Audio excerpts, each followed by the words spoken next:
Bismillahirrahmanirrahim. Assalamualaikum warahmatullahi wabarakatuh dan selamat sejahtera. Kembali kita di channel Serikandi PSS SMK Convent Fadiberi.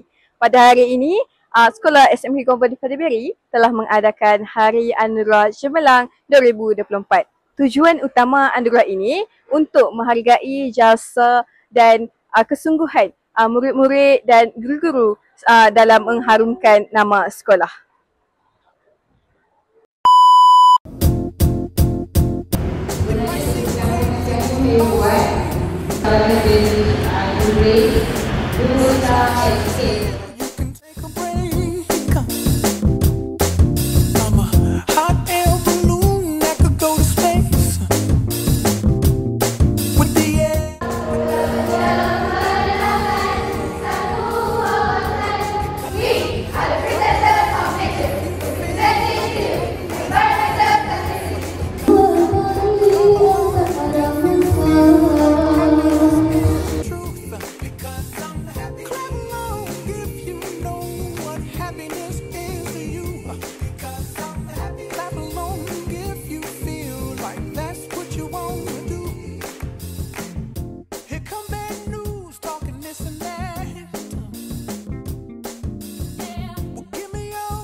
Selamat sejahtera, saya Batu Syazad binti Muhammad Subiri daripada Serikandi TV SMK Convent Fadiberi. Pada hari ini, saya ingin bertemu ramah seorang daripada pelajar kita yang straight A.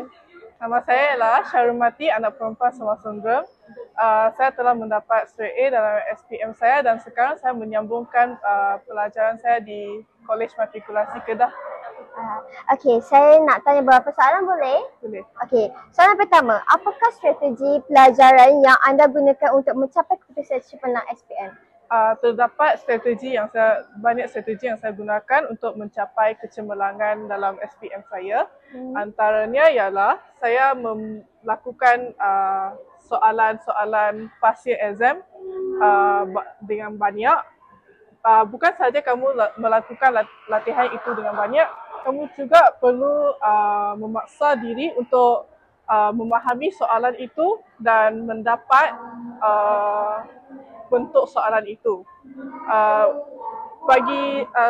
Untuk spesifik matematik tambahan, saya akan melakukan peperiksaan pasir itu dengan banyak kali supaya saya dapat menghafal cara-cara untuk menjawab soalan tersebut. Okey, soalan seterusnya. Bagaimanakah anda membahagikan masa antara subjek yang berbeza dan aktiviti harian anda? Saya apabila selepas habis persekolahan, saya tidak akan menyentuh sosial media kerana sosial media dapat menarik perhatian kita daripada melakukan kerja dan tanpa kita sedar beberapa jam akan telah berlalu. Bukan itu sahaja, saya akan melakukan jadual untuk harian kita, untuk harian saya. Okey, wah, tanya atas keputusan anda. Sekian, terima kasih. Terima kasih. Berakhirlah video kita pada hari. Terima kasih atas tontonan sebentar tadi. Tahniah diucapkan kepada penerima-penerima anugerah sebentar tadi. Majulah untuk kecemerlangan. Sekian, terima kasih.